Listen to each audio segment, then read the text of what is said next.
Hello, you there? I'm here, Tom. Great having Okay, you. good. Welcome to the podcast. Well, I'm glad to be here. It's been kind of a nice project getting this going, and I kind of enjoy being able to chat with you on a few things that are kind of near and dear to my heart. Well, I'm looking Um, forward to hearing about it. Sounds great. Sounds great. We talked basically a little bit about kind of my perspectives. I think the broader category would be stewardship, but more on the whole notion of leaving a legacy. And before I kind of get into my own personal background, I'd like to leave kind of a premise with everybody and where I'm coming from. I'm coming from a standpoint of being a Christian. I come from a standpoint of a specific verse in John 18:37, and it says, Jesus is talking, and he describes what his purpose is. And I think as Christians, we claim the purpose that he came for our salvation, but it's actually much broader than that. Jesus said that for this purpose I was born, for this purpose I came into the world, and that is to bear witness to the truth. And then he defines that. He says, everyone who is of the truth listens to my voice.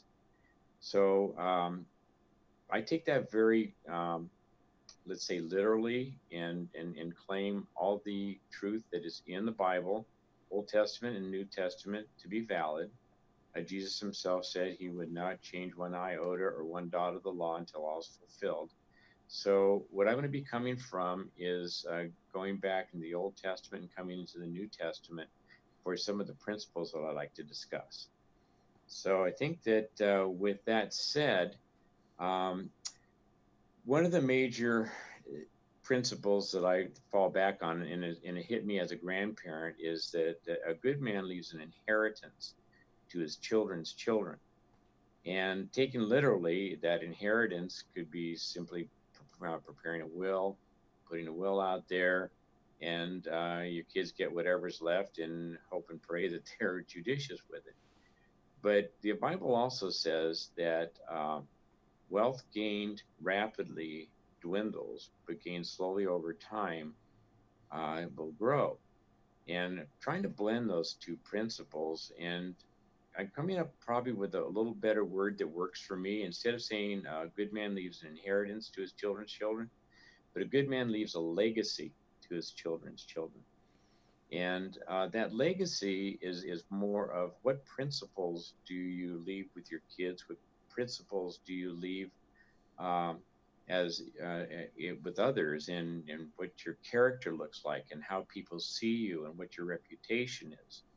And I think that that is something that, in reflection, that is built over time, over a long time, as you come to understand what the Lord has involved in how we live our lives. Now, I want to go back to kind of, you know, technically where I come from. I've got a Bachelor of Science degree in business, major in accounting and finance. Got a graduate degree in administration with graduate work in accounting and analytical statistics. But that only gives me kind of a technical way of dealing with finances, but it doesn't deal with the underlying fundamentals of the principles, which my wife and I have been learning over the past 40 years. Um, in my first engagement of really a God sent principle of um, well, it's actually a form of generosity, which kind of cued me into I think God's right and I'm wrong. My wife had come to some knowledge that a doctor, and this is like 40 years ago, that a doctor that we had in common with our head pastor um, was kind of holding on to our pastor's account. He was way behind, not able to make it. My wife found out how much it was. I thought, well, kind of swallow a little bit, and then she asked me a question. She says, "What happens if we take care of it?" Now, I was a young Christian at the time, and I have kind of a nice emergency fund, and I'd like to really kind of find out, well, what do you really have in mind? She says, "Well, I would like to help them out." And my wife can ask a question in two different ways. One of them seeks information. The other one has the answer within the question. And this is one of those latter ones. In other words, she wanted to do something about it. So she called the doctor's office, said, we'd like to help out and kind of clear their account. And I was kind of nervous and sitting on the edge, but go ahead and do what you're doing. And the receptionist said, well, I'll let the doctor know. And about 20 minutes later, he called and he talked to my wife and he said, are you serious? Will you really do that? And she said, yeah. He says, well, I'll tell you what, I'll put up half if you put up half. And this is the way God had me personally give back to him what belonged to him. And then he just judiciously got it back to me in a real tremendous way. And from that, I learned that, I've got a lot to learn. I got a lot to understand about, God's principles. And it was a few years later, our senior pastor asked me to work with the family that he's working with. They were deeply in debt. They're a financial travesty, actually. He didn't know what to do with it. So I started getting involved with him. And that was about, 35 years ago. My wife and I, since then, have been mentoring and coaching people in finances and in biblical stewardship. And what we have found over the time is that finances are just a manifestation of how we live our lives. The whole concept of stewardship is much broader. Stewardship is an old term in about the 1400s. It was uh, used in feudal England. Feudal lords who used to have property that's about the double size of one of our average counties would give their stewards, their managers, broad authority to manage the assets of the owner.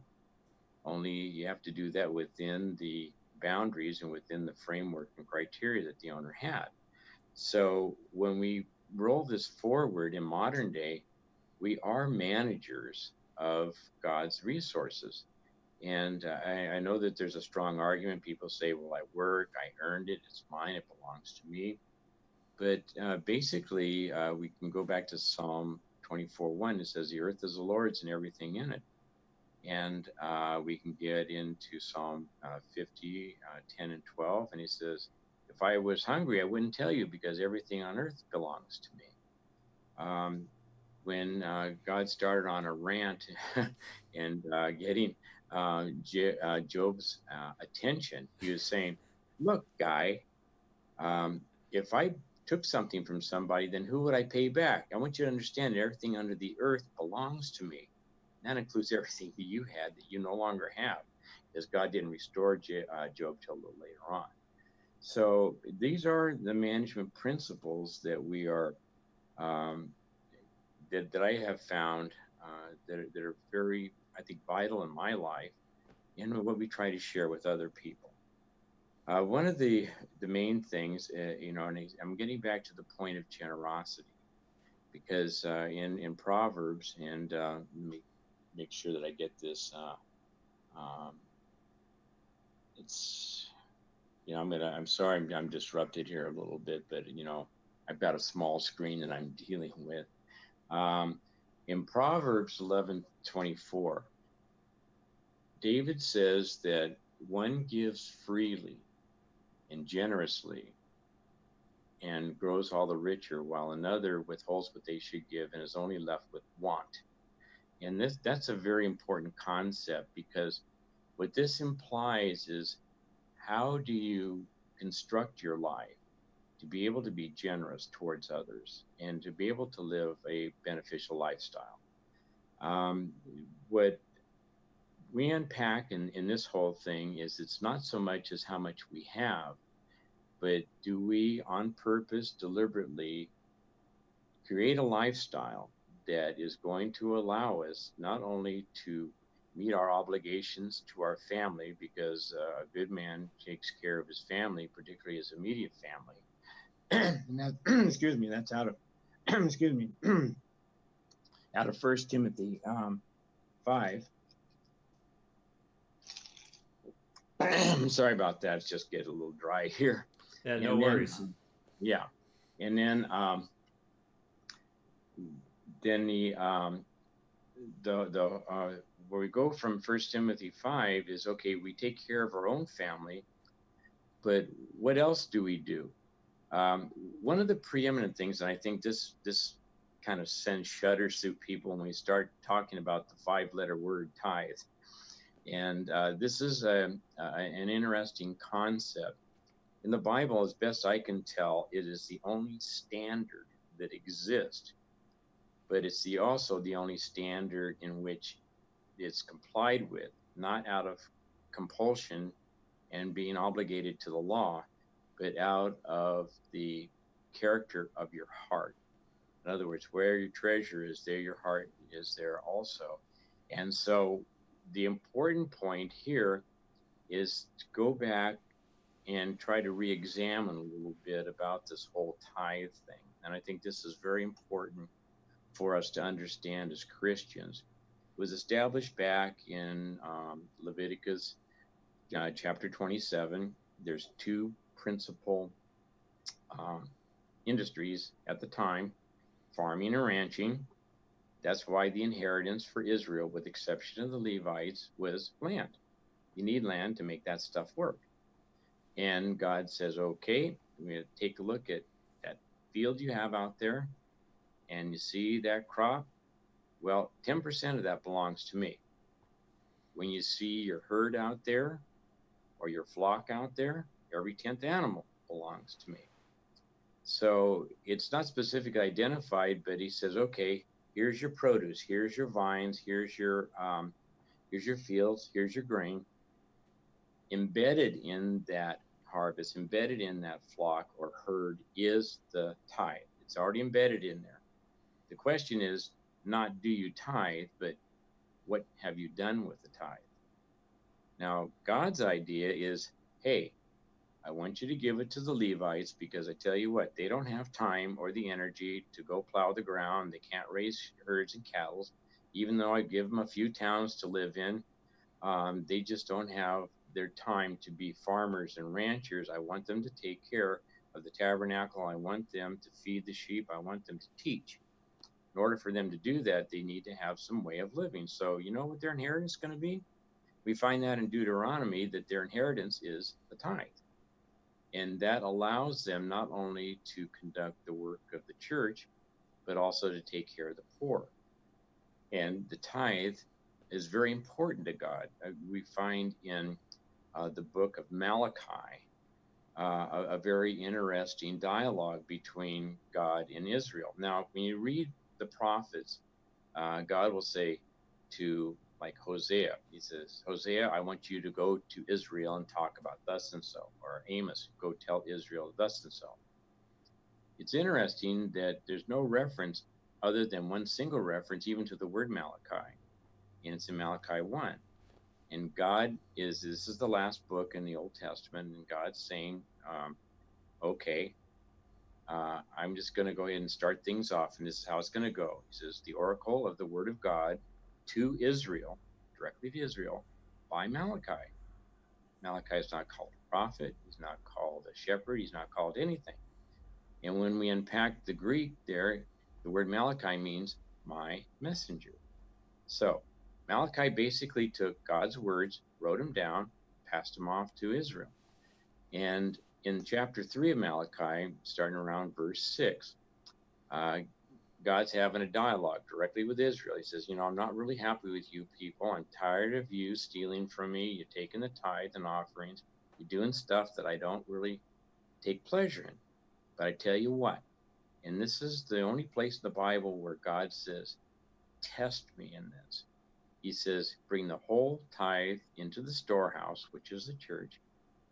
Test me in this, and I will open the gates of heaven and eliminate, basically, the bounty would be so big as to eliminate all poverty. That's the promise. God says, if you guys are faithful, and if we try to roll that forward into the modern church, Yeah, if we tithe, then we would have a phenomenal effect on our communities. Nationwide, our churches are pretty generous compared to worldwide, but it's about 2.5%. It's not the 10%. If we can see what our churches are doing with the 2.5%, can you imagine what we could do? Imagine that we can recapture all of this care of the orphans, the widows, the poor by the church if we are faithful. So again, building your legacy starts with, and for my wife and I, it starts with being faithful in tithing, because we figured that that was kind of the training wheels that we had to learn to live with. The other um, thing is, how do we respond? I mean, that goes to the church, but I like to go back to the parable of the Good Samaritan, and I like to kind of recast it in a little different direction. For those who don't know the story of the Good Samaritan, it was a story used by Jesus. He was answering a Pharisaic question as who is my neighbor? And he basically starts out describing a man that's sitting on the side of the road. He's not really sitting, he's laying on the side of the road. He was beaten up by robbers and he was very um, badly hurt. And there was two people who came in and just kind of walked by him. They were both Hebrews. One was a priest, one was a Levite. And they saw the man in the street and they literally walked around him. And this happened with both of these people. I've heard preached that, well, the reason they walked around was this, the reason they walked around was that. They didn't have a heart of compassion, whatever. We don't know why they walked around. We just know that they did walk around. What was important to know is that the third person that came along was somebody who was a foreigner, a Samaritan, somebody who was disdained by the Hebrew nation. And the person saw this individual laying by the side of the road, and they were hurt. So the first thing, he showed a heart of compassion by stopping, bandaged the person up, pouring on oil and wine, getting him sutured up. But a couple of amazing things happened. He actually, instead of going on his destiny, he picked the poor guy up, put him on his donkey, so he had transportation. He had um, the ability to put aside his own wants and needs and take care of this one person, put him into an inn. And when he put him into this inn, he told the innkeeper, he says, tell you what, here's a couple of denarii, take care of this guy.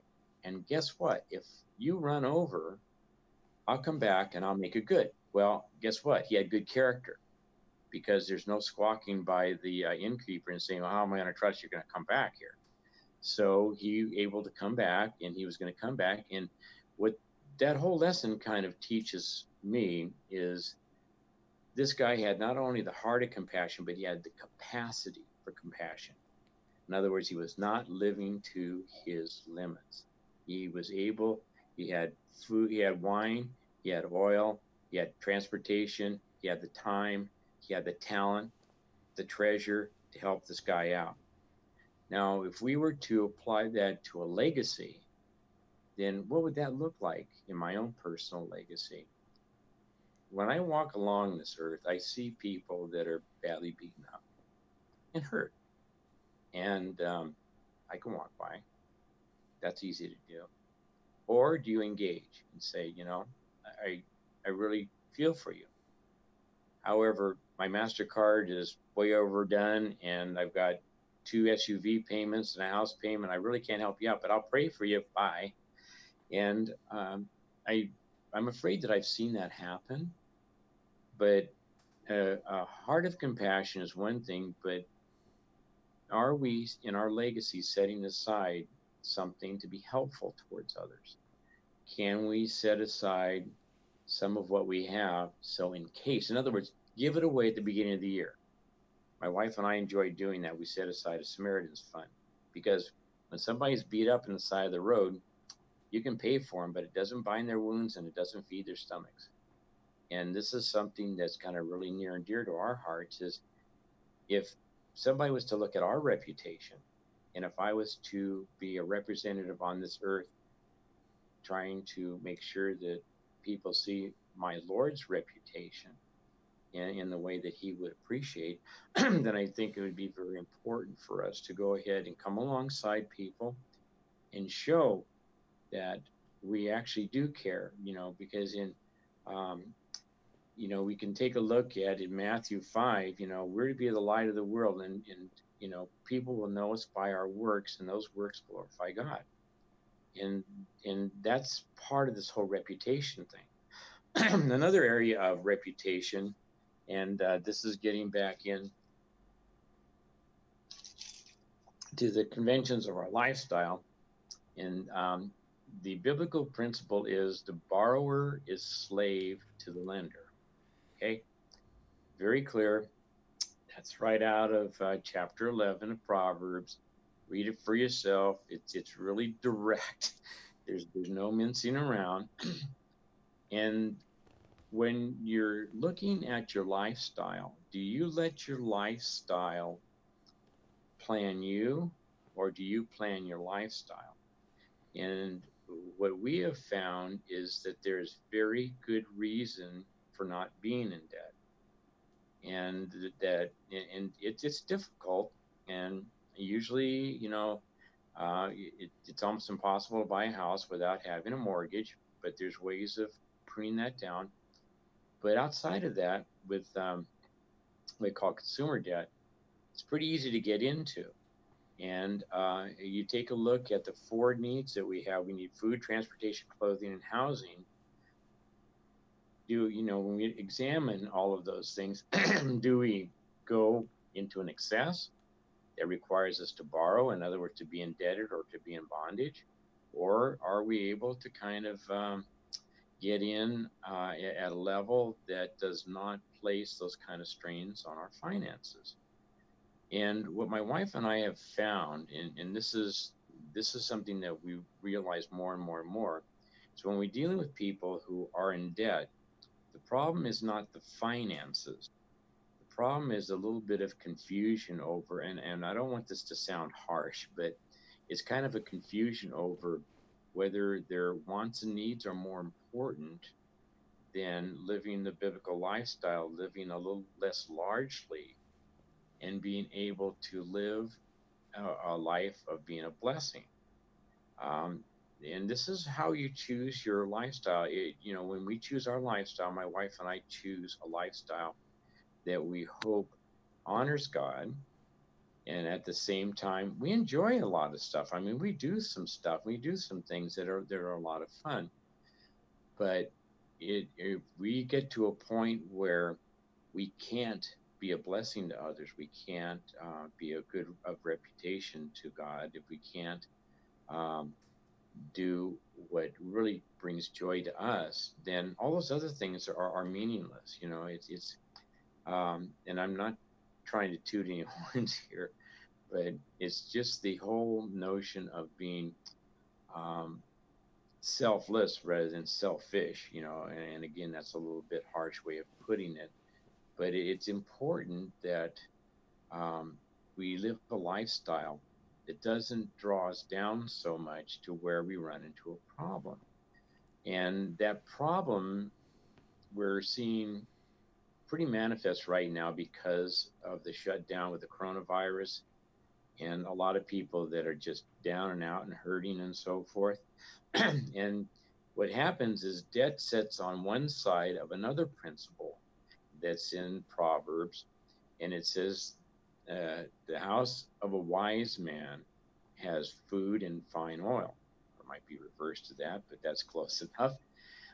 While the fool devours all he has. Now, when we unpack that, we're saying that this is somebody, the wise man, has stockpiles, not hoarding. This is not toilet paper. This is, this is something that provides for sustenance, in a reasonable amount. And this is having an emergency fund. Can you imagine it? And just look around at our society right now, if especially people of faith, instead of being in debt, we're able to put away 3 to 6 months of an emergency fund. You can go for a while without working and still meeting your needs. But the other thing too is, and this is one of the things that, we work with a couple of local nonprofits here. And what we're seeing during this time is a material uh, reduction in giving because people are not working, they're afraid. There's this lockdown mentality. You're locked in your house and you're locking down your brain, you're locking down your finances. And unfortunately, this is the time when those nonprofits are in dire straits and dire need. So let's just think about what would have happened if we would have 3, 6 months or whatever of an emergency sitting around. That would allow us to maintain generosity. If we don't have all this debt, but we have an ability to live smaller and help others, then we can share a lot more of what we have with others. It was really interesting that one of the local um, ministries get a shout out, and they were out of paper products. And my wife and I were in Arizona when all the shutdowns started happening. So we're on our way home. We say, well, we'll stop by a few stores and we'll come up with something and we'll drop it off. Between Arizona and California, nada. It wasn't there. I only had one store where the manager says, we get a shipment in at 5 o'clock. If you come here at 6 o'clock in the morning, I can't guarantee anything, but I might be able to see if we have something that we can help you out with, but no promises. I thought, well, yeah, that didn't work out very well. So we're a little bit down the mouth, and we started, contacting just some friends and neighbors. And instead of, and this was a lesson for my wife and I, and this was new. This comes really out of Luke um, chapter 3, verse 11. And this is when Luke is saying, if you have two tunics, give one to your neighbor who has none. And what we found is that our neighbors were taking out of their pantries and giving it to us so we can be a blessing. And it was really interesting that the lesson for us was we don't have to have the money to go out and buy something that could be readily available, that we can actually examine what we have in our reserves and be a blessing to others. And we simply can't do that if we're horribly, tremendously in debt. It just doesn't work. And, I've heard people saying, well, I don't have a whole lot and I can't really help people because I don't have a whole lot. And we've had neighbors who gave a couple of rolls of toilet paper, and that's not a whole lot, but you add it all up and it really means something. We have is kind of a story that I like to put out there. It's called Starfish theory.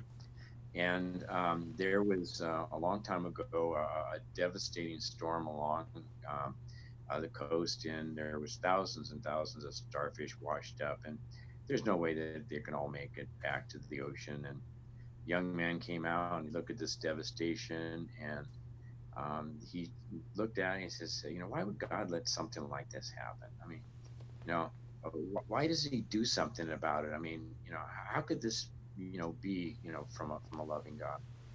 And way down the beach, he saw an old man, and every once in a while he'd bend over and pick up a starfish and throw it back into the ocean. And pretty soon, the old man, young man, got close enough so the young man says, what are you doing? What, what difference does it make? Why doesn't God do something about it? And the old man looked at him and smiled, and he says, well, he did do something about it. He made you. The old man bent over, picked up a starfish, threw it out in the ocean, and pointing to the place where it entered the water, he says, I made a difference to that one. See, we don't have to take care of the whole problem. We just have to step up with the capacity to be a blessing and to help others. And this is one of those things that is, so doggone important, that we can understand that God is not looking at the physical world. And don't forget that he spoke the physical world into existence, but God is spirit. And what he examines your heart and your spirit. And it's not how big it is. as far as is our impact on the world. It's how big your impact on your heart is in your relationship to others.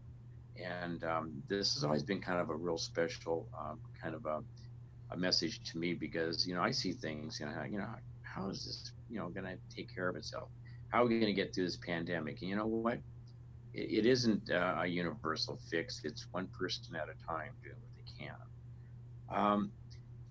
I just want to kind of, I don't know if it's kind of time to wrap up a little bit, but just kind of like to tie everything back out. If this works for you, Jacob, That's fine. that um, you know, the whole thing is, what is your legacy? What is in the inheritance that you leave, not only to your children's children, but what legacy do you leave um, when you just meet somebody, or when you're there with somebody who needs help and so forth. And in trying to develop that legacy, there's some very key things. One is to develop a heart of generosity. Another is to build a whole framework of a lifestyle that doesn't maximize satisfaction of your wants and needs, but aligns your goals more or less with what God would have you do. Align your goals with a relationship with others. Um, how do we stay away from those things? We build up a storehouse where not only do we take care of our family, especially our closest family, but we also have enough to help others, especially in those trying times like we are facing right now. And the other thing is that we don't have to change the whole world, but we just need to change one life. And when walking around in this life, you'll be surprised at how a small thing, how a compassionate smile, how a meal for somebody who is down and out, how just toilet paper for a nonprofit, how all those things can just make a tremendous difference in people's lives. So they see the reputation of our Savior that we're responsible for, and they can see our Savior through us. They don't see us, but they see really how He allows us to be His emissary on this earth. I don't know if you have any questions, Jacob. If you wanted to pass off on anything, or I actually do. I do still have a couple more questions I can look at. Um, I had a question about what common mistakes that young people make when they think they're making the legacy, but then they just end up running into a wall because they've never done it before. mm, same mistakes that old people make. um, I would say that I'm not sure if it's a mistake as much as the younger you are, the longer you have to learn how to leave a legacy.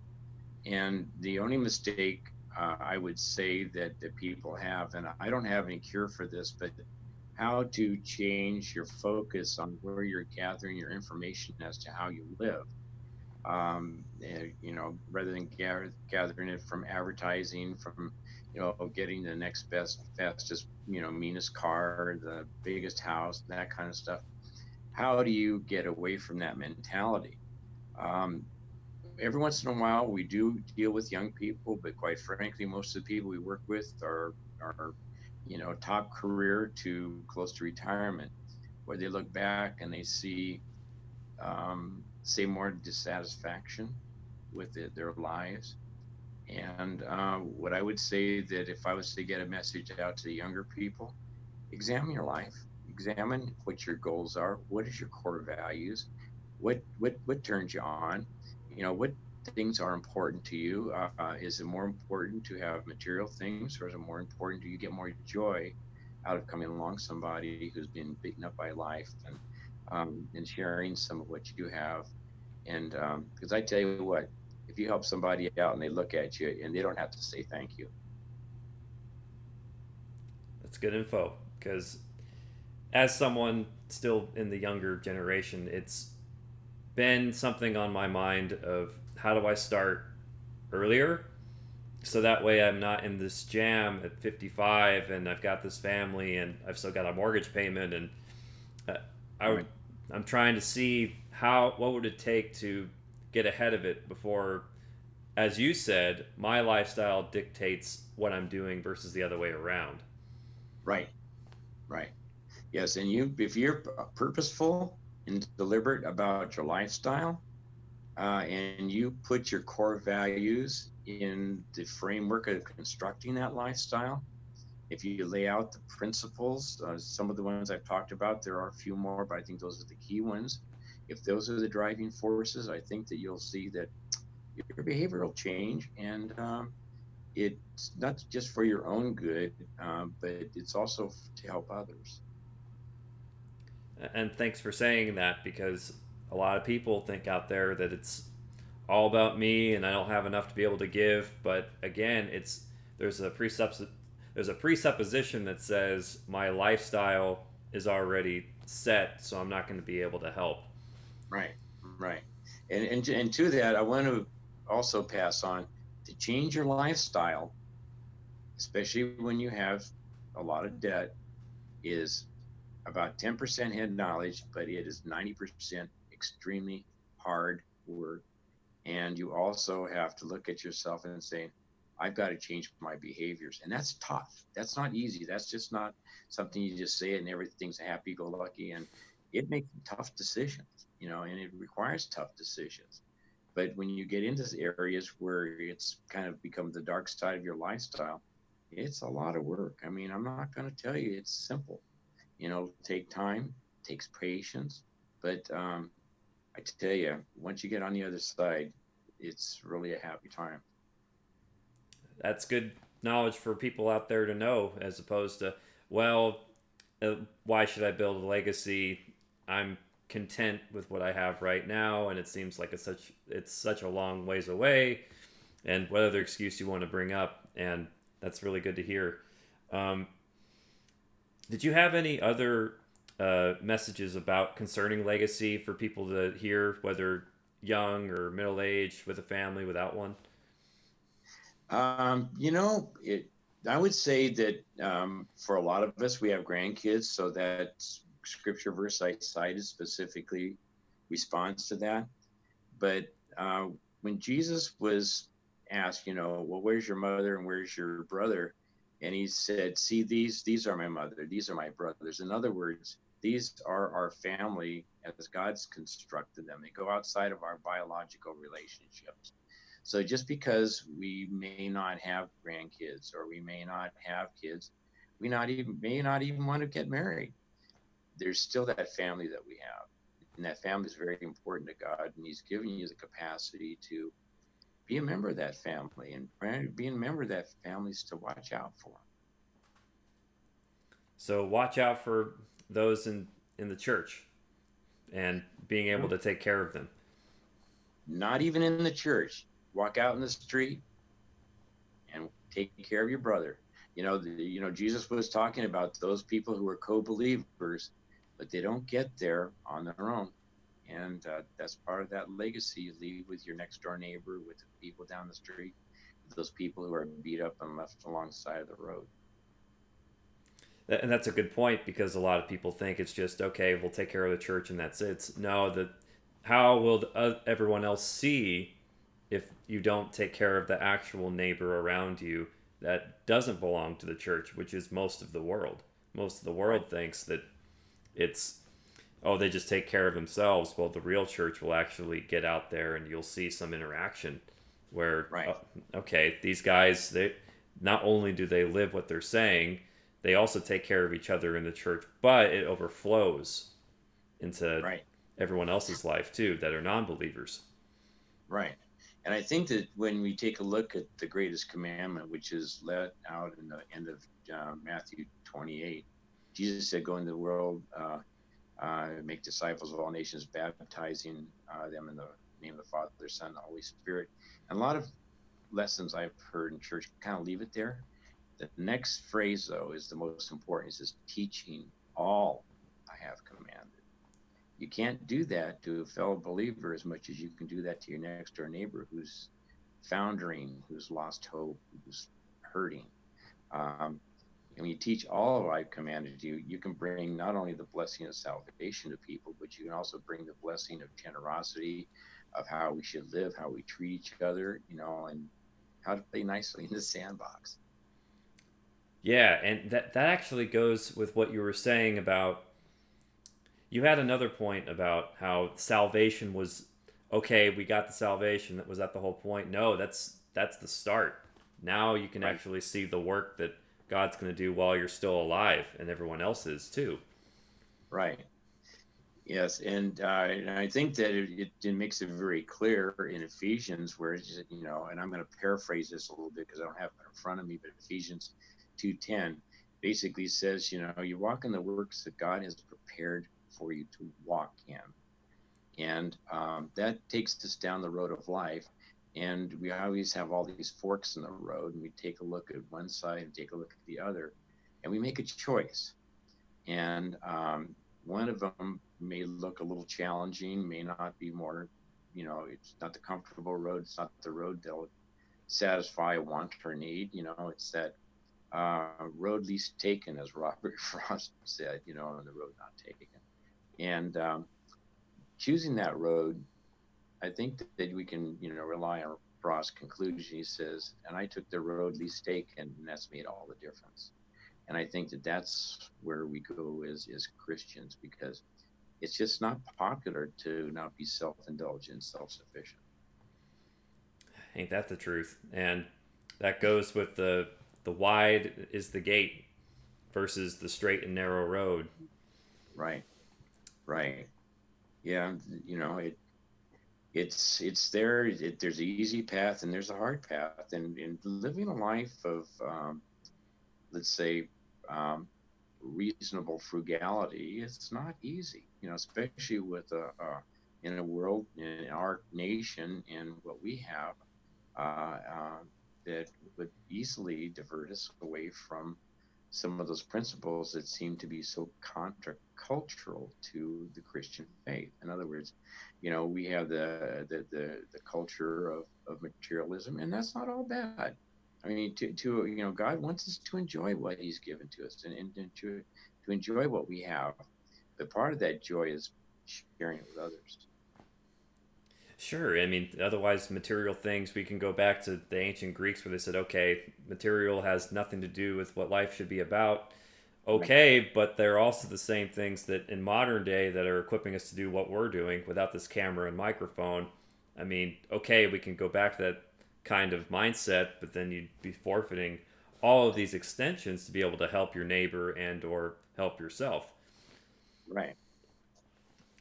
Um, as far as other questions, I think you answered them very well in the first 40 minutes, um, which I Well, thoroughly enjoyed. Well, I hope that was helpful, Jacob. This is something like I've discussed in the past. It's very, it's kind of where our wheelhouse is, and we've had a lot of experience in this area, and we'd like to be able to encourage others, along those lines. So, Yeah, you've encouraged me to think about how I'm going to be planning savings. So that way, when it's all said and done, this wasn't just to be saved in a pile somewhere. There's a thoughtful process of someone's going to get blessed by this savings, someone's going to get blessed by this savings. My family will be able to inherit these items, and this is who's going to get it in what way, and right, it's going to be able to carry through even though when, and not just the material. What I loved what you said was what are the principles they're going to keep, and right, what values are they going to maintain because we instilled it into them as valuable that right. transcends the material. And that was extremely encouraging for me to hear because I got bombarded with how that's not a priority, and it actually is.